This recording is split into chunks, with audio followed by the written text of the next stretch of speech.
கிறிஸ்துவ தேவாலயத்துக்குள் இதுவரைக்கும் இந்திய வரலாற்றில் முதல் முறையாக என்று சொல்லுகிறபடி இந்தியாவிலே, அது தமிழ்நாட்டிலே கிறிஸ்துவை பாதுகாக்கிறேன் என்று சொல்லுகிற ஒரு ஆட்சியிலே சாதாரண கிறிஸ்துவன் எப்படியெல்லாம் பாடுபடுத்தியிருக்கிறார்கள். நீங்கள் அவர் பார்த்தீங்கன்னா அவங்கள பாடுபடுத்தின விதத்தை பார்த்தீர்கள் என்றால், ஒரு தனி மனிதனை ஒரு ஆட்சி அதிகாரத்தில் என்னெல்லாம் பண்ண முடியுமோ அத்தனையும் பண்ணியிருக்காங்க.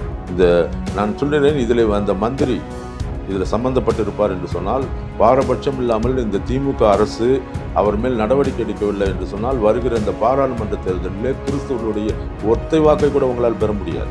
தேவாலயத்துக்குள்ளாக வைத்து கொலை செய்ய அவனுக்காக துணி வருமா?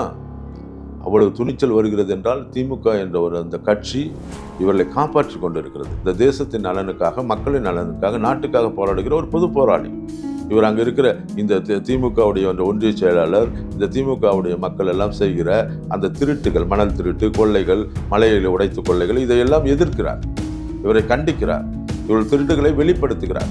அதற்கான இவர் எடுத்துட்டு இருந்த ஆதாரங்களை இவர் வாட்ஸ்அப், ஃபேஸ்புக்கிலே வெளியிடுகிறார். திமுக காரனாக இருக்கிறார். ஒரு கட்சியிலே ஒன்றிய பொறுப்பில் இருக்கிற அந்த மனிதன் மிக கேவலமாக பேசுகிறான். ஃபோனில் பேசிட்டு, ஒன்றால் என்னென்ன செய்ய முடியவா, ஒன்று வெட்டி போட்டுருவான், கொலை செய்வேன் என்று புதுத்தளத்தில் மிரட்டுகிறார்.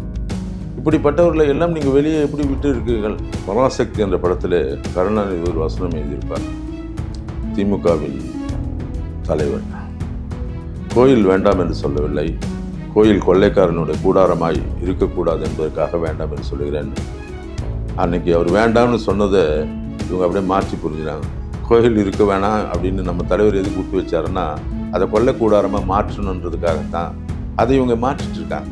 அதில் இவர்கள் என்னைக்கு திமுக என்ற ஒரு கட்சி இப்படி உள்ளே அந்த கிறிஸ்துவ அரசியல், கிறிஸ்துவ ஆலயங்களுக்குள்ளாக அரசியலை இவர்கள் உள்புகுத்தி, இவர்கள் உள்ள அவங்க ஆட்களை மெம்பராக்கி பணத்தை கொடுத்து, இன்னைக்கு பாருங்கள் தேவாலய அந்த தேர்தல்லாம் எப்படி நடக்குதுன்னா, வெளியே நடக்கிற எம்பி எம்எல்ஏ தேர்தலை விட மோசமாக நடக்கிறது. இங்கே இருக்க தலைமையில் இருக்கிற அந்த பிஷப்புகள் தேர்தல் நேரத்தில் ஒரு சுற்றறிக்கை அனுப்புவாங்க. இந்த முறை நாமெல்லாம் தீர்மானிச்சிட்டோம், திமுகவுக்கு ஓட்டு போட்டுரு அப்படின்னு அனுப்பிச்சுன்னா, ஆட்டோமேட்டிக்காக இதை போய் அங்கே வாசித்தாங்கன்னா திமுக காரவெல்லாம் கேட்டு, ஐயோ இவங்கெல்லாம் நம்ம ஆளுங்க, அப்போ நமக்கு சப்போர்ட்டான பிஷப் இவர், நமக்கு சப்போர்ட்டான ஆட்சி இது, அப்படின்னு சொல்லி தான் இவங்க அரசியலுக்குள்ளே வரான். சர்ச்சுக்குள்ளே வர்றதுக்கு காரணமே அதுதான். சபை என்பது அரசியலுக்கு அப்பாற்பட்டு இருக்க வேண்டும். அங்கே ஆன்மீகம் மட்டும்தான் இருக்க வேண்டும், அங்கே அரசியல் இருக்கக்கூடாது.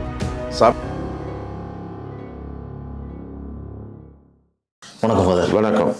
நாம் தமிழர் கட்சியுடைய ஒரு ஒன்றிய தலைவர் கொலை செய்யப்பட்டிருக்காரு கன்னியாகுமரி மாவட்டத்தில். அவர் ஒரு கிறிஸ்தவ பங்கு தந்தையால் கொலை செய்யப்பட்டிருக்காரு. திமுகவுடைய ஒன்றிய செயலருக்கும் இதில் பங்கு இருக்குது. இதை பற்றி உங்களுடைய கருத்து என்ன? ஒரு திருச்சபையில் நடக்கிற கணக்கு வழக்குகளை 10 பக்கங்களை காணவில்லை, கிழித்து விட்டார்கள் என்பதற்காக அந்த பகுதியில் இருக்கிற மயிலோடு தேவாலயத்தில் அவர் ஒரு உறுப்பினராக இருக்கிறார். அந்த பாதிக்கப்பட்ட அருமையான சகோதரர் சேவியர் குமார் என்பவர், அவர் நாம் தமிழர் கட்சியில் இருக்கிறார் என்ப ஒரே காரணத்திற்காக திமுகவுடைய அந்த ஒன்றிய செயலாளர் அதுவும் தன் போனிலே மிக கேவலமாக அவரிடத்தில் பேசிய ஒரு ஆடியோ இருக்கிறது. அவர் போய் காவல்துறையிலே அவர் மேல் வழக்கு கொடுக்கிறார். காவல்துறை எடுத்து உடனே விசாரித்து அவரை கைது செய்து, இல்லை இதை சரியாக விசாரித்து இருந்தால் ஒருவேளை இந்த கொலை தவிர்க்கப்பட்டிருக்கலாம். ஆனால் ஆளுங்கட்சி ஒரு அரசு வக்கீல், அதுவும் ஆட்சியில் இருக்கிற இன்று மந்திரியாக இருக்கிற மனோ தங்கராஜ் என்பவருடைய கையால் என்பதற்காக அதிகார போதையினாலே அதற்குள்ளே இருக்கிறாங்க அந்த இன்ஸ்பெக்டர் கூட இதை சரியாக நடவடிக்கை எடுக்காத காரணத்தினாலே, விசாரிக்காத காரணத்தினாலே இந்த கொலை நடந்திருக்கிறது. இதற்கு இவர்கள் 3 பேரும் பொறுப்பெடுக்க வேண்டும். அந்த ஒன்றிய செயலாளர் அவர் கொலையாளி என்பது நிரூபிக்கப்பட்டிருக்கிறது. அந்த திருச்சபை, அந்த மயிலாடு தேவாலயத்தின் திருச்சபையுடைய பங்கு தந்தையாக இருக்கிற அந்த ராபின்சன் இதை கொலைக்கு முக்கிய காரணமானவர். ஏனென்றால் அவர்தான் பங்கு தந்தை. அவருக்காகத்தான் இவர்கள் கொலை செய்கிறார்கள். அவருடைய வீட்டில் வைத்து தான் கொலை செய்கிறார்கள். அப்போ ஒரு பங்கு தந்தை என்பவருக்கு ஒரு கொலையாளியாக மாறுவதற்கு என்ன காரணம்? பணம் ஒரு பிரச்சனை அவங்களுக்கு? நேர்மையானவர்கள் வாழக்கூடாதா? நேர்மையானவருக்கு இந்த நாட்டிலே உயிர் வாழ தகுதி இல்லையா? அவர் சார்ந்திருக்கிற கட்சி தான் உங்களுக்கு பிரச்சனையா? என்ன பிரச்சனை உங்களுக்கு? கிறிஸ்துவ தேவாலயத்துக்குள் இதுவரைக்கும் இந்திய வரலாற்றில் முதல் முறையாக என்று சொல்லுகிறபடி இந்தியாவிலே, அது தமிழ்நாட்டிலே கிறிஸ்துவை பாதுகாக்கிறேன் என்று சொல்லுகிற ஒரு ஆட்சியிலே சாதாரண கிறிஸ்துவன் எப்படியெல்லாம் பாடுபடுத்தியிருக்கிறார்கள். நீங்கள் அவரை பார்த்தீங்கன்னா அவங்கள பாடுபடுத்தின விதத்தை பார்த்தீர்கள் என்றால், ஒரு தனி மனிதனை ஒரு ஆட்சி அதிகாரத்தில் என்னெல்லாம் பண்ண முடியுமோ அத்தனையும் பண்ணியிருக்காங்க. அருமையான சகோதரரை முதலாவது அவர் வேலை செய்கிற ஸ்தலத்திலிருந்து மாற்றி இருக்கிறார்கள் இவர்கள் ஆட்சி அதிகாரத்திலே. அவர் ஒரு பணிமனையிலே ஒரு அரசாங்க மெக்கானிக்காக வேலை செய்து கொண்டிருக்கிறார் சேவியர் குமார். அவர் நாம் தமிழர் கட்சியில் இருக்கிறார் என்பதற்காக அவர் கட்சியில் இருந்து இவர்களுடைய அதிகாரத்தை கேள்வி கேட்கிறார். இவர்கள் மணல் திருடுகிறது, கொள்ளையை எல்லாம் கேட்கிறார், தட்டி கேட்கிறார், நடந்த அநியாயங்களை எதிர்த்து கேட்கிறார். நாம் தமிழர் என்ற கட்சி அங்கு சிறப்பாக பணியாற்றி கொண்டிருக்கிறது, நன்றாக வேலை செய்கிறது, அது வளர்ந்து கொண்டே இருக்கிறது என்ற அந்த காரணத்தை பொறுக்க முடியாமல் இவர்கள் கொலைக்கு வரையும் அதை கொண்டு போயிருக்கிறார்கள். இவர்களுக்கு கருத்தியலிலே போராட்டம் இல்லை. ஒரு மனிதனை ஒழித்து விட்டால் எல்லாம் முடிந்துவிடும் என்று நினைக்கிறார்கள். அதற்கு அவர்கள் தேர்ந்தெடுக்கப்பட்ட இடம் என்ன, தேர்ந்தெடுக்கப்பட்ட முறை என்ன என்பதைத்தான் நான் வன்மையாக கண்டிக்கிறேன். அவர் அழைக்கிறார். அந்த ராபின்சன் ஒரு ஆளை வைத்து, அந்த பங்கு தந்தை ஒரு ஆளை வைத்து ஒரு மன்னிப்பு கடிதம் எழுதி கொண்டு வா, நாம் பேசி இன்று முடித்து விடலாம் என்று ஒரு சமாதானத்துக்காக அழைத்து ஒரு தனி மனிதனை வைத்து இத்தனை பேர் சேர்ந்து கொலை செய்யலாமா? கொலையில் முடிந்திருக்கிறது. அப்படி என்றால் என்ன காரணம்? நீங்கள் திட்டமிட்டு கொலை செய்தீர்களா? இதை கண்டிப்பாக இவர்களுக்கெல்லாம் தூக்கு தண்டனை வழங்க வேண்டும். நான் சொல்கிறேன், இதில் அந்த மந்திரி இதில் சம்பந்தப்பட்டிருப்பார் என்று சொன்னால், பாரபட்சம் இல்லாமல் இந்த திமுக அரசு அவர் மேல் நடவடிக்கை எடுக்கவில்லை என்று சொன்னால், வருகிற இந்த பாராளுமன்ற தேர்தலிலே கிறிஸ்தவர்களுடைய ஒத்தை வாக்கை கூட உங்களால் பெற முடியாது. கிறிஸ்தவர்களுக்கு நான் அதை செய்வேன் இதை செய்வேன் என்று வாய் மூலம் ஏமாற்றி கொண்டிருக்கிற இந்த திமுக அரசு எப்படி செயல்பட்டு கொண்டிருக்கிறது என்பதை நீங்கள் பாருங்கள். கிறிஸ்தவர்கள், நான் ஆரம்பத்திலிருந்தே சொல்லிக் கொண்டிருக்கிறேன், கிறிஸ்தவ போதவர்களுக்கு எச்சரிக்கையாக சொல்கிறேன், கிறிஸ்தவர்களுக்கு எச்சரிக்கையாக சொல்கிறேன், திமுக என்ற ஒரு கட்சி ஆட்சிக்கு வந்தால் அது அராஜக கட்சியாகத்தான் இருக்கும். அது கிறிஸ்தவர்களுக்கு பாதுகாப்பாக ஒரு நாளும் இருக்காது என்று சொல்லிக் கொண்டே இருக்கிறேன். அது செவிடன் காதில் ஊதின சங்காக அநேக பாதிரியார்கள், இன்று திருச்சபை தலைவர்கள் திமுகவுடன் போய் உட்கார்ந்து இருக்கிறீர்கள். வெக்கமா இல்லையா உங்களுக்கு? இந்த கொலைக்கு நீங்களும் பொறுப்பாளிகள் தான். கொலை செய்வதனோடு சேர்ந்து நீயும் கூட்டம் போட்டு சேர்ந்து கொண்டு இருக்கிறாயே. வேதம் சொல்லுகிறது, திருடனை பார்க்கும்போது திருடனோடு சேர்ந்து கொள்கிறவனும் திருடன் தானே. இதற்கு மேல் திமுகவுடன் நிற்கிற ஒவ்வொருவனும் கொலையாளி தான். எத்தனை காரியங்கள் பாருங்கள்.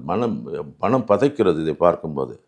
அருமையான அந்த சகோதரி எப்படி கொடுமைப்படுத்தியிருக்கிறாள். அவளுடைய மனைவி இதே திருச்சபை நடத்துகிற அந்த மயிலாடு தேவாலயத்தின் திருச்சபை நடத்துகிற ஒரு மத தெரசா பள்ளி என்ற பள்ளியிலே ஆசிரியராக இருக்கிறார். அவள் கண்டிப்பாக தன் கணவனை மன்னிப்பு கேட்க வேண்டும் என்பதற்கு அவளுக்கு அச்சுறுத்தப்படுகிறார். அவளின் வேலையிலிருந்து சஸ்பெண்ட் செய்யப்படுகிறார்கள். சஸ்பெண்ட் செய்து அவளை மிரட்டுகிறார்கள். அவள் சொல்லுகிற காரியங்கள் ஒன்றுக்கு நான் பார்த்தேன். அந்த பாதிரியாருடைய செல்போனையும் அவளுடைய லேப்டாப்பையும் எடுத்து பாருங்கள், இவருடைய உண்மையான முகம் தெரியும் என்று சொல்லுகிறார். அந்த அளவுக்கு கேவலமான ஒரு பங்கு தந்தை. எவ்வளவு அநியாயமாக இருக்கிறது பாருங்கள். இதைத்தான் கிறிஸ்தவம் போதிக்கிறதா? இதைத்தான் நீதிமான்கள் என்று சொல்கிற நீங்கள் எல்லாம் ஏற்றுக்கொள்வீர்களா? இது ஒரு கிறிஸ்தவர்களுக்கும் இன்று திமுகவோடு கூட்டு சென்று நிற்கிற அனைத்து கிறிஸ்தவ தலைவருக்கும் ஒரு எச்சரிக்கை செய்தி இது. மனம் திரும்புங்கள். ஏனென்றால் இந்த சூழ்நிலையிலே இதை நான் கிறிஸ்தவன் என்ற முறையிலே பேசி கொண்டிருக்கிறது வெட்கப்படுகிறேன், வேதனைப்படுகிறேன். ஏனென்றால் இது யாரும் எதிர்பார்க்கக்கூடாது. இது எந்த ஒரு அந்நியர்கள் ஆள்கிற, இது நம்ம கிறிஸ்துவை பாதுகாக்கிற ஆட்சி என்று சொல்கிறார்களே, கிறிஸ்துவை எதிர்க்கிற ஆட்சியில் கூட இப்படி நடக்காது. எவனாவது துணிவானா? ஒரு தேவாலயத்துக்குள்ளாக வைத்து கொலை செய்ய எவனுக்காக துணி வருமா? அவ்வளவு துணிச்சல் வருகிறது என்றால் திமுக என்ற அந்த கட்சி இவர்களை காப்பாற்றி கொண்டிருக்கிறது. நான் பேசுகிற இந்த நேரம் வரை கூட ஒருவனும் கைது செய்யப்படவில்லை. அப்போது ஆட்சியாளர்கள் தலைமறைவாக இருக்கலாம், அவளை நீங்கள் கைது செய்ய மாட்டீர்கள். அதிகாரம் உங்களிடத்தில் இருந்தால் கொலையாளியை கூட நீங்கள் பத்திரப்படுத்தி வைத்துக் கொள்வீர்கள், சட்டத்துக்கு முன்னிறுத்த மாட்டீர்கள். எத்தனை மந்திரிகள் தொடர்ந்து சட்டத்துக்கு முன்பாக நிற்காபடிக்கு கோர்ட் தேடி தேடி இவர்கள் மேல் வழக்கு போடுகிறது. தனி மனிதன் போடவில்லை, எதிர்க்கட்சி போடவில்லை, கோர்ட்டு தேடி போடுகிறது. அந்த அளவுக்கு உங்களுடைய அராஜகம், நீங்கள் இந்த ஆட்சியிலே செய்த ஊழல், மக்களை ஏமாற்றி சம்பாதித்த பணம், இவ்வளையும் வைத்துக்கொண்டு இந்த திமுக என்ற ஒரு கட்சி இன்று கிறிஸ்தவர்களுக்கு எதிராக செயல்பட்டுகிறது என்று சிறுபான்மை மக்கள் நல கட்சியின் சார்பாக நான் குற்றம் சாட்டுகிறேன். கட்சிகளுக்கு நடுவில் இருக்கின்ற பிரச்சனைக்குரிய ஒரு விஷயமா பார்க்கணுமா, இல்லைன்னா சர்ச்சுக்குள்ளே பணம் கையாடல் நடந்திருக்கு, ஸோ அது அந்த ரீதியிலான தனிப்பட்ட முதலாக இதை நம்ம பார்க்கணுமா? ரெண்டுமே இதில் கலந்து இருக்கிறது. இது ரெண்டும் ஒன்றுக்கொன்று பின்னி பிசைந்திருக்கிறது.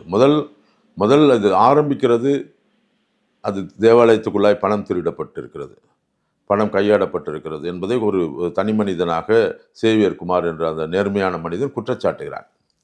அவன் குற்றம் சாட்டுகிறதன் நோக்கம் என்ன?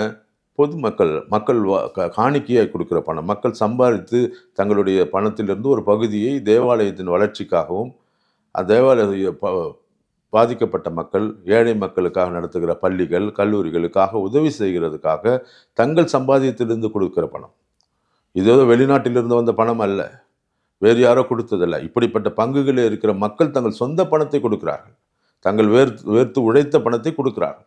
அப்போ அந்த வேர்த்து உழைத்த பணத்தை தேவாலயம் சரியாக செலவு செய்கிறதா, அதற்கு கணக்கு வழக்கு சரியாக இருக்கிறதா என்பதை பார்க்கிற உரிமை ஒவ்வொருவனுக்கும் உண்டு. அதுதான் அந்த உரிமை.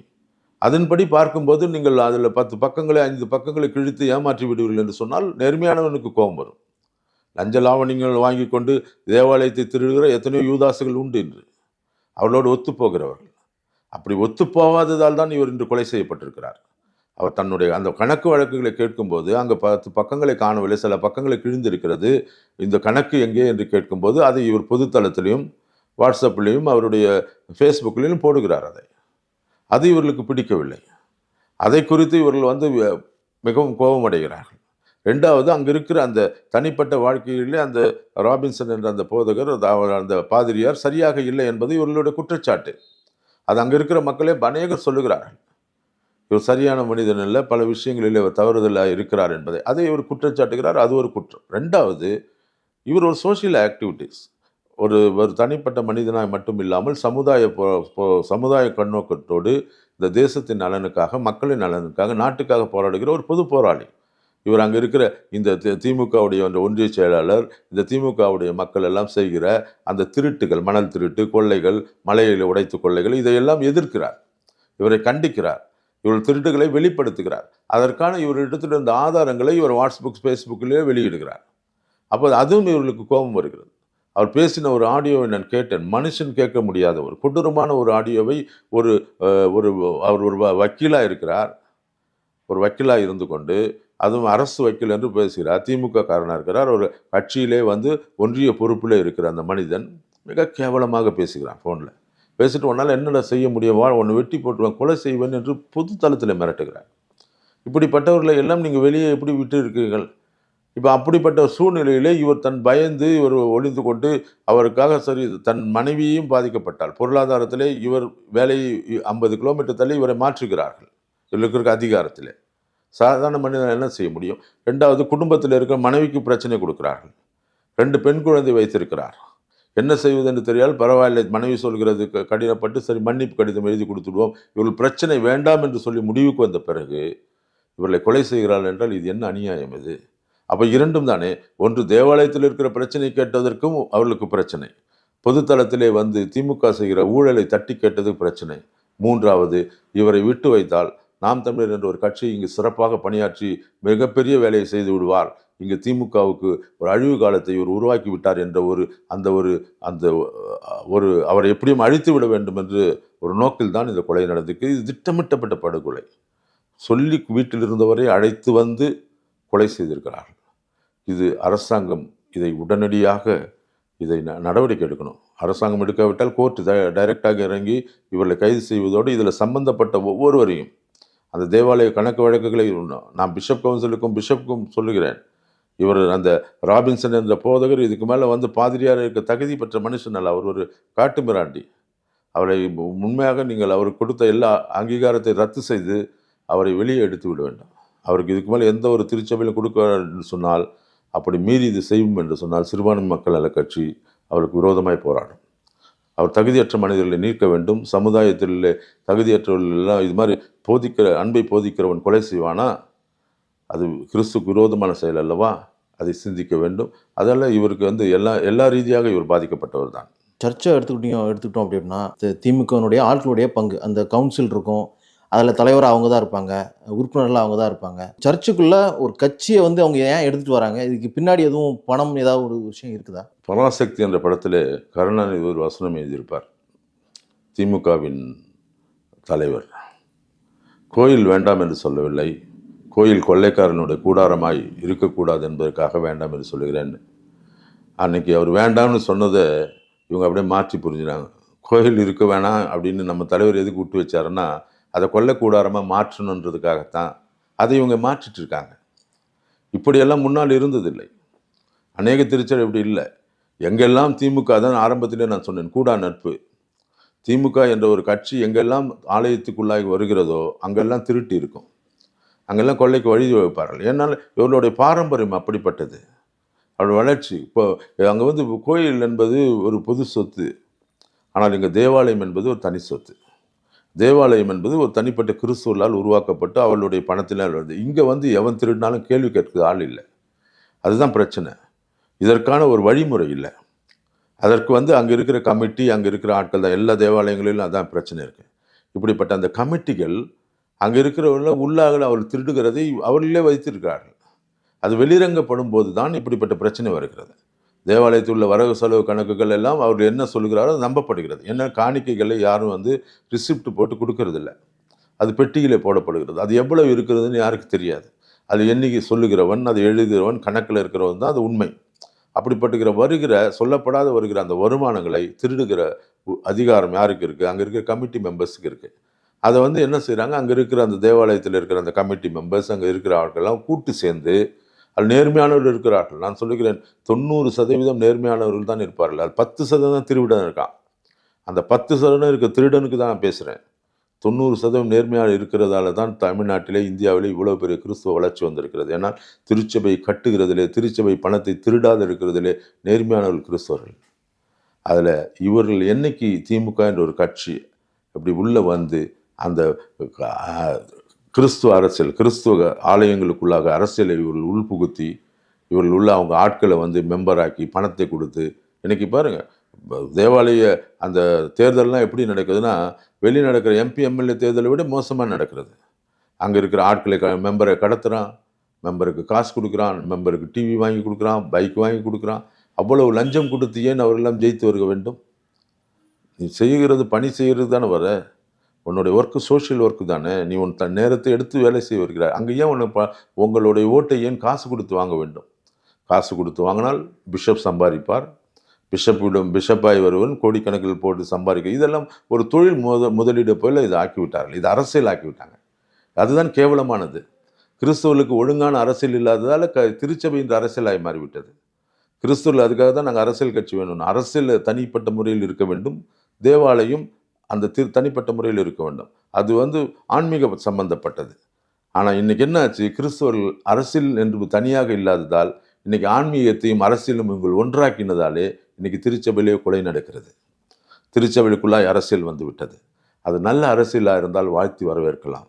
அது இப்படிப்பட்ட அயோக்கியர்களின் அரசியலாக மாறினதால் இன்றைக்கி திருச்சபை கேவலப்பட்டு தெருவில் நிற்கிறது. கிறிஸ்துவனுடைய மாண்பு என்று ஒரு கேள்விக்குறியாக்கி விட்டிருக்கிறார்கள். இப்போ திமுக பிரமுகர்கள், திமுக கட்சி வந்து சர்ச்சுக்குள்ளே போகிறாங்க அப்படின்னா அவங்களுக்கு ஒரு நோக்கம் இருக்கிறது. பணம் சம்பாதிக்கணும், எல்லா சர்ச்சில் வந்து பணம் எடுக்கணும்னு ஏதோ ஒன்று இருக்குது அப்படின்னு சொல்கிறீங்க. ஆனால் கத்தோலிக்க திருச்சபை பொறுத்த வரைக்கும் அங்கே இருக்கிற அந்த ஃபாதர், அவர் பங்கு தந்தை, அவருக்கு திருமணம் செய்து கொள்ளக்கூடாது அப்படின்னு சொல்லிட்டு ஒரு சட்டம் இருக்குது. அப்படி இருக்கும்போது அவர் ஏன் திமுக காரங்க கூட சேர்ந்துட்டு இந்த கொலையை பண்ணியிருக்கணும்? இல்லை, இந்த இடத்துல அந்த எல்லா இடங்களிலும் இருக்கிற பங்கு தந்தைகள் அப்படிப்பட்டவர்கள் அல்ல. எல்லா இடத்திலும் இருக்கிறவர்கள். ஏன்னா இது வந்து எதற்காக இவர்கள் திமுகவோடு சேர்கிறார்கள் என்று சொன்னால், இங்கே இருக்கிற பிஷப்புங்க தேர்தல் நேரத்தில் எல்லாரும் சுற்றறிக்கை அனுப்புகிறாங்க. திமுகவுக்கு ஓட்டு போட்டு விடு, திமுகவோடு உறவு கொண்டு. யாருக்கு சொல்கிறது? ஓட்டு போடுகிறது கிறிஸ்துவனுடைய உரிமை, அதை அவங்கவுங்க தேர்ந்தெடுக்கட்டும்னு பிஷப் சொல்லியிருந்தாருன்னா தேர்தல் நேரத்தில் திமுக காரன் உள்ளே வர முடியாது, எந்த கட்சிக்காரனும் உள்ளே வர முடியாது. ஏன்னால் தேவாலயத்துக்குள் அரசியல் வருவதற்கு காரணமே என்ன தெரியுமா? இங்கே இருக்க தலைமையில் இருக்கிற அந்த பிஷப்புகள் தேர்தல் நேரத்தில் ஒரு சுற்றறிக்கை அனுப்புவாங்க. இந்த முறை நாம் எல்லாம் தீர்மானிச்சிட்டோம், திமுகவுக்கு ஓட்டு போட்டுரு அப்படின்னு அனுப்பிச்சுன்னா ஆட்டோமேட்டிக்காக இதை போய் அங்கே வாசித்தாங்கன்னா திமுக காரவெல்லாம் வந்து கேட்டு, ஐயோ இவங்கெல்லாம் நம்ம ஆளுங்க, அப்போ நமக்கு சப்போர்ட்டான பிஷப் இவர், நமக்கு சப்போர்ட்டான ஆட்சி இது, அப்படின்னு சொல்லி தான் இவங்க அரசியலுக்குள்ளே வரான். சர்ச்சுக்குள்ளே வர்றதுக்கு காரணமே அதுதான். சபை என்பது அரசியலுக்கு அப்பாற்பட்டு இருக்க வேண்டும். அங்கே ஆன்மீகம் மட்டும்தான் இருக்க வேண்டும், அங்கே அரசியல் இருக்கக்கூடாது. சபையில் இருக்கிற உறுப்பினர்கள் அரசியலில் இருக்கலாம், தவறு கிடையாது. அது அவங்களுடைய விருப்பம். எந்த அரசியலும் இருக்கலாம், எந்த கட்சியிலும் இருக்கலாம். அது திமுகவோ அண்ணா திமுக, அது உறுப்பினருடைய அவனுடைய உரிமை. அது வாக்களிக்கிறதும் இருப்பதும் உரிமை. ஆனால் இங்கே என்ன ஆகுது, மேலிடத்தில் இருக்கிற அந்த அந்த தலைமைத்துவத்தில் பிஷப்புகள் சுற்றறிக்கை கொடுத்து உங்கள் பங்குகளில் அறிவித்து விடுங்கள். கடந்த முறை எனக்கு நல்ல ஞாபகம் இருக்குது. நாம் தமிழர் கட்சி சார்பாக இருக்கிறவர்கள்லாம் போய் பிஷப்பிட சண்டை போட்டாங்க. திமுகவுக்கு ஆதரவு என்று நீங்கள் கொடுக்கக்கூடாது. ஆனால் ஆட்சியாளருக்கு பயந்து இவர்களுடைய சுய லாபத்துக்காக அவள் அன்றைக்கு கொடுத்த அந்த அறிக்கை தான் இந்த கொலைக்கு காரணம் என்று நான் குற்றம் சாட்டுகிறேன். ஏன்னா இவங்க தான் சொல்கிறாங்க, தேர்தல் நேரத்தில் நீ இவனுக்கு ஓட்டு போடு அவனுக்கு ஓட்டு போடுன்னு சொன்னதால தான் இன்னைக்கு அவன் உள்ளே வந்தான். இல்லைன்னா மக்கள் விட மாட்டாங்க.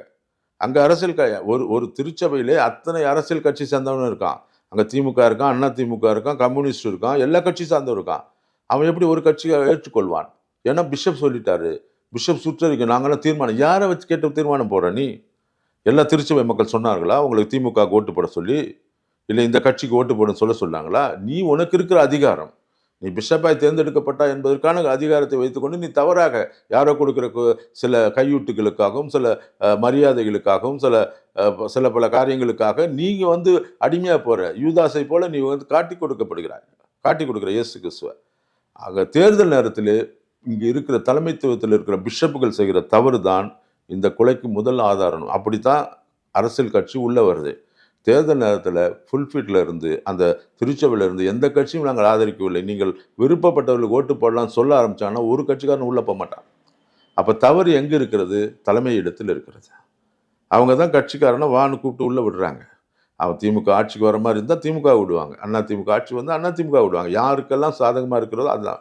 அந்த நிலைப்பாட்டை கிறிஸ்தவர்கள் தலைவர்கள் மாற்றிக்கொள்ள வேண்டும். அது ஒரு காரணமாக நான் கருதுகிறேன். இந்த கொலை நடந்து கிட்டத்தட்ட 3 நாட்கள் ஆயிடுச்சு. ஆனால் எந்த கட்சி தலைவர்களும் நாங்கள் கிறிஸ்தவர்களுக்கு ஆதரவாக இருப்போம் என்று சொல்லிக்கொள்கிற எந்த கட்சி தலைவர்களும் இதை கண்டித்து ஒரு அறிக்கையுமே விடலை. விடுதலை சிறுத்தைகளோ இல்லைனா பாட்டாளி மக்கள் கட்சியோ எந்த கட்சியுமே இதுக்கான ஒரு கண்டன அறிக்கை இது வரைக்கும் விடலை. யாருமே இதுக்கு குரல் கொடுக்கவே இல்லை. என்ன காரணமாக இருக்கும்? இது நாம் தமிழ் கட்சி சம்பந்தப்பட்ட ஒரு இஷ்யூ அப்படிங்கிற ரீதியிலே அவங்க பார்க்குறாங்களா? இது அரசியல் ரீதியாக இவங்க பார்க்கறதுக்கு இப்போ 2 காரணம் இருக்குது. ஒன்று, இது நாம் தமிழர் கட்சி அல்லாத வேறு ஏதாவது ஒரு கட்சியோ ஒரு தலித் இயக்கங்களிலோ இல்லை வேற ஒரு அமைப்புகளிலோ ஜாதி அமைப்புகளிலோ ஏற்பட்டு இருந்தால் எல்லாம் கொதித்திருப்பாங்க. ஏன்னா அந்த ஓட்டுக்கள் அவர்களுக்கு கிடைக்கும். இவங்களுக்கு சொல்ல எந்த ஓட்டு அவங்களுக்கு கிடைக்க வாய்ப்பு இல்லை. 2வது, இவர்கள் என்று கிறிஸ்துவர்களுடைய அந்த தலைமைக்கும் வாக்குக்கும் பயப்படுறாங்க. ஏன்னா இந்த யாருக்கு இவங்க சப்போர்ட் பண்ணுவாங்க? அங்கே தேவாலயத்தினுடைய ஒரு போதகர் ஒரு பாதிரியார் கொலை செய்திருக்கிறார். அவங்களால நீங்கள் அந்த இவங்களோட கூட இருக்கிறது ஆளுங்கட்சி. அதை எதிர்த்து இவர்கள் பேச மாட்டார்கள். ஏன்னா பாதி பேர் அதில் கூட்டணியில் இருக்கான், திமுக கூட்டணியில். அப்போ திமுக கூட்டணியில் இருக்க எப்படி திமுக எதிர்த்து பேசுவான்? பேச மாட்டான். அதெல்லாம் அதற்காக பாதி பேர் வாய மூடிட்டு இருக்காங்க. எதிர்கட்சியில் இருக்கிற ஒரு சிலர் என்னென்னா அங்கே நாம் தமிழ் இவர்கள் பேசினால் அங்கே இருக்கிறது நாம் தமிழ் என்ற ஒரு கட்சி, அது வேகமாய் வளர்ந்து கொண்டு இருக்கிற கட்சி. சீமான் வளர்ந்து விடுவார், சீமானை பெரிய ஆளாக்கி விடுவார். எதற்கு நம்ம போய் அவருக்கு சப்போர்ட் பண்ணணும்? யாரோ அடிச்சுட்டான், யாரோ செத்து போயிட்டான், நமக்கு என்ன அப்படின்னு தான் இருக்கிறாங்க. இது இந்த சூழ்நிலை இது வேறு ஏதாவது ஒரு தலித் மக்களுக்கோ இல்லை வேறு ஏதாவது மத சம்பந்தப்பட்டவர்களுக்கோ இல்லை வேறு ஜாதி சம்பந்தப்பட்டவர்களுக்கோ ஏற்பட்டிருக்கும் என்றால் இது மிகப்பெரிய ஒரு நிகழ்வாக இருக்கும். எல்லாரும் குதித்தே ஓடி வந்திருப்பார்கள். இன்னைக்கு சிறுபான்மை மக்கள் நல கட்சி ஏன் கண்டிக்கிறது என்றால், நாங்கள் கிறிஸ்துவ கட்சியாக இருந்தாலும் கூட கிறிஸ்துவன் தவறு செய்தால் தவறு தான், எவன் செய்தாலும் சரி அந்த தவற்றை சுட்டி காட்டுகிறோம். அது திமுக என்ற ஒரு கட்சி கிறிஸ்தவர்களுக்கு பாதுகாப்பாக இல்லை என்பதற்காகவும் அதை சொல்லிக்கணும். நாங்கள் மக்களிடத்தில் கண்டிப்பாக இதை கொண்டு போய் சேர்க்க வேண்டாம். ஆனால் இதை எதிர்கட்சி எதிர்க்காதது. இது பெரிய அளவிலே போய் ஊடக வெளிச்சத்துக்குள் வந்துவிட்டால், நாம் தமிழர் என்ற கட்சி நீதிக்காக போராடியது, அங்கே இருந்தவன் நீதிக்காக போராடினா, அங்கே இருக்கிறவன் மணல் கொள்ளையை எதிர்த்து போராடினா அதுக்காக கொண்டுட்டாங்க திமுக காரங்கிற நிகழ்ச்சியோ அதோட செயல் திட்டமோ வெளியே வரக்கூடாது இவங்களுக்கு. அதுதான் இவங்களுடைய நோக்கம். அதற்காகத்தான் நான் நினைக்கிறேன் பல தலைவர்கள், ஒரு சிலருக்கு என்ன சூழ்நிலையோ நிர்பந்தமோ தெரியாது, தேர்தல் நேரம் சீட்டு கிடைக்காது, ஏதோ ஒரு காரணத்துக்காக அவங்க வாய்மூடி இருக்கலாம், அவள் தங்களுடைய சுய காரியத்தை வாய்மூடி இருக்கலாம். ஆனால் இது நான் எதிர்பார்த்தேன், தமிழகத்தில் இருக்க அனைத்து தலைவர்களும் இது கண்டனம் கூட கொடுப்பாங்கன்னு. ஆனால் கொடுக்கப்படாதது மிகவும் வருந்தப்படத்தக்கது. எல்லாரும் சுயத்திலே இருக்கிறார்கள் என்று தான் நம்புகிறேன். கத்தோலிக்க திருச்சபை மேலே சில வருடங்களாக பாலியல் குற்றச்சாட்டுகள் அந்த மாதிரி தான் இது வரைக்கும் வந்துட்டு இருந்துச்சு. முதல் முறையாக கொலை அப்படிங்கிற ஒரு குற்றச்சாட்டு வந்திருக்குது. கத்தோலிக்க திருச்சபை தன்னைத்தானே மறுபரிசீலனை செய்து கொள்ள வேண்டிய நேரம் வந்துருச்சா? நான் கத்தோலிக்க திருச்சபை என்று மட்டும் கூட சொல்ல மாட்டேன். பொதுவாக அனைத்து திருச்சபைகளும் சுய பரிசோதனை செய்து கொள்ள வேண்டும். ஏன்னா ஒரு தலைவர் ஒரு பட்சமாக யாரையும் நம்ம குற்றம் சாட்ட வேண்டிய அவசியம் இல்லை. ஏனென்றால் இவர்கள் சேர்ந்து இருக்கிற அந்த கூடா நட்பு தான் இதற்கு காரணம். எல்லா திருச்சபைய மக்களும் சேர்ந்து, நீ யார் நல்லவனுடன் சேர்ந்தால் நல்லவனாக இருப்பாய். நீ ஒன்று தமிழ் பழமொழி இது மாதிரி மறுபடியும் சொல்லுகிறேன், நீ உன் நண்பன் யார் என்று சொல், நீ யார் என்று சொல்லுகிறேன் தான். நீ திருடனோடு இருந்தால் திருடனாய்த்தான் இருப்பாய், கொலைகாரனோடு இருந்தால் கொலைகாரனாய்த்தான் இருப்பாய். உன்னுடைய கூட்டாளி யார்?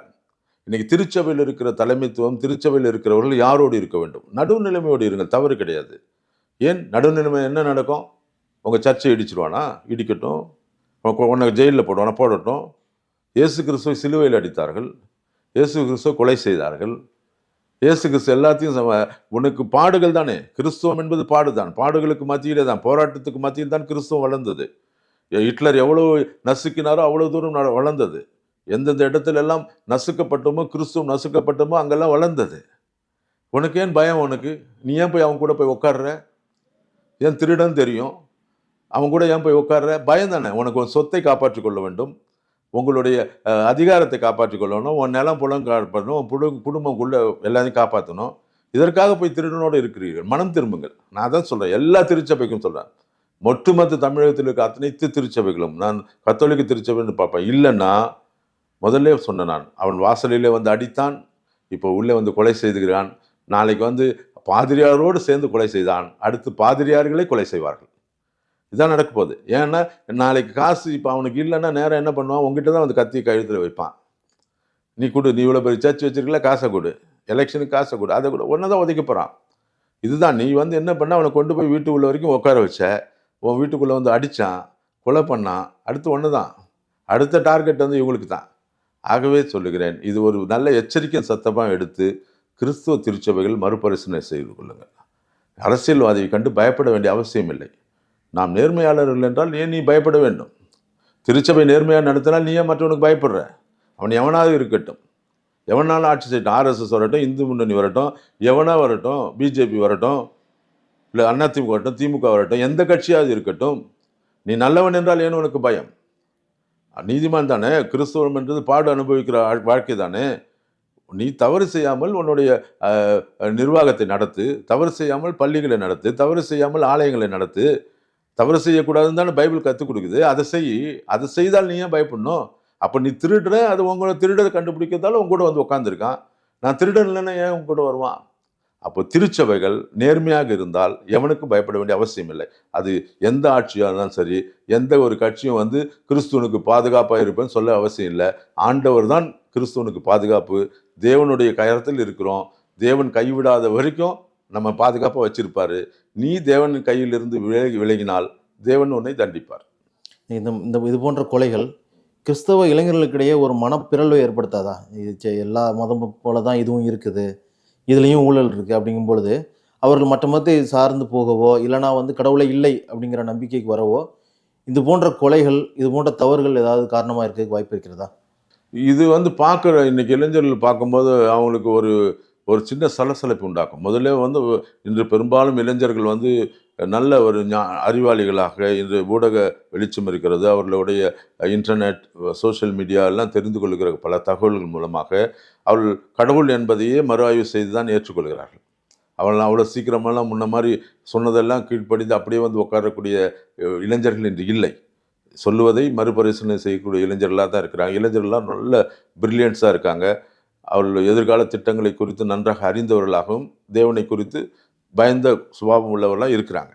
அவங்கள இப்படிப்பட்ட நிகழ்வுகள் எங்கே கொண்டு போய் விடும்னா, இவனுக்கு பன்றியோடு சேர்ந்த கன்றும் பன்றியாகும்ன்ற மாதிரி தான் இவர்கள் யாரோடு சேர்ந்தால் இப்படி ஆகிறார்கள் என்பதை அவர்கள் நல்லா விளங்கி கொள்வார்கள். ஏன்னா இன்னைக்கு வந்து திருச்சபை மோசமான சூழ்நிலையிலே போய்கொண்டிருக்கிறது என்பதற்கு இது ஒரு பெரிய முன்னுதாரணம். அதை இன்னைக்கு இளைஞர்கள் உற்று பார்த்து கொண்டிருக்கிறார்கள். இது வந்து ஒரு பாதிப்பை கண்டிப்பாக இளைஞர்களுக்கு மத்தியில் ஏற்படுத்தும். ஏன்னா ஒரு திருச்சபையிலே இப்படி ஒரு கொலை நடக்கிறது என்பது ஒரு முதல் முறை. அதுவும் ஒரு பாதிரியார் மூலமாக ஒரு கட்சி சேர்ந்து கொலை நடக்கிறது என்பது இதுவரை யாரும் கேள்விப்படாத ஒரு விஷயம். அதை முதலாவது கேள்விப்படும் போதே இப்போ எங்களை போன்ற பெரிய ஆட்கள், எங்களை போன்ற வயது முதிர்ந்தவர்கள், வயதானவர்கள், இதுவரைக்கும் இவ்வளோ நாட்கள் பொது வாழ்க்கையிலும் கிறிஸ்துவத்தில் இருக்கிறவங்களுக்கெல்லாம் இது ஒரு பெரிய ஷாக் நியூஸ் தான். இது இப்படி நடக்கக்கூடாது, நடந்திருக்கிறது என்றால் இதற்கு காரணம் என்ன, பின் விளைவுகள் என்னென்னா ஆராய்ந்து பார்க்கணும். சட்டம் அது மறுபடியும் வழக்கு பதிவு செய்வார்கள். இதில் வருகிற உண்மைகள் வரும். இப்போ ஒரு பக்கம் நடந்ததெல்லாம் தெரிஞ்சிருக்கு. இதெல்லாம் பின்னால் இளைஞர்கள் பார்க்கும்போது சராசரியான மற்ற எல்லா மதங்களைப் போல தான் கிறிஸ்துவம் போல இருக்கிறது என்ற ஒரு எண்ணத்தை கண்டிப்பாக இது உருவாக்கும். அதிலிருந்து நாம் கண்டிப்பாக இளைஞர்களை மீட்டு கொண்டு வர வேண்டும். அது கிறிஸ்துவம் அப்படிப்பட்டது அல்ல என்பதை விலக்கி சொல்ல வேண்டும் என்றால் நாம் இந்த அரசியல்வாதிகளை விட்டு மத போதனைகளை சரியாக இளைஞர்களுக்கு போதிக்க வேண்டும். அதுபடி வாழ்ந்து காட்ட வேண்டும். கிறிஸ்துவம் என்பது it's not only for preaching, is practically you have to live. அதை நீங்கள் போதகர்களாக மட்டுமல்ல, அது போல வாழ்ந்து காட்டுவர்களாக இருக்க வேண்டும். அப்படி வாழ்ந்து காட்டுவர்களாக வரும்போது தான் அவர்களை பின்பற்றுள்ள இருப்பார்கள். அப்படி பின்பற்றணும்னா நம்மளுடைய முன்னோர்கள், இங்கே இருக்கிற முன்னோர்கள், மிஷினரிகள் எல்லாம் வந்து இங்கே வாழ்ந்து காட்டினார்கள். அவர்கள் எப்படி எதை போதித்தார்களோ அப்படியே இருந்தார்கள். ஆனால் இன்றைக்கி இருக்கிறவங்க போதிக்கிற மாதிரி வாழ்கிறதில்ல. அதே ஒரு பெரிய ஒரு பின்மாற்றமாய் பல இளைஞர்கள் போவதற்கு காரணமாக இருக்குது. சொல்லுகிற தலைவர்களுடைய வாழ்க்கையெல்லாம் வேறு மாதிரி இருக்கிறது. அதையெல்லாம் சரிப்படுத்திக் கொள்ள வேண்டும் என்பதுதான் இந்த நேரத்தில் என்னுடைய வேண்டுகோளாக இருக்கிறது. நன்றி ஃபாதர். நன்றி.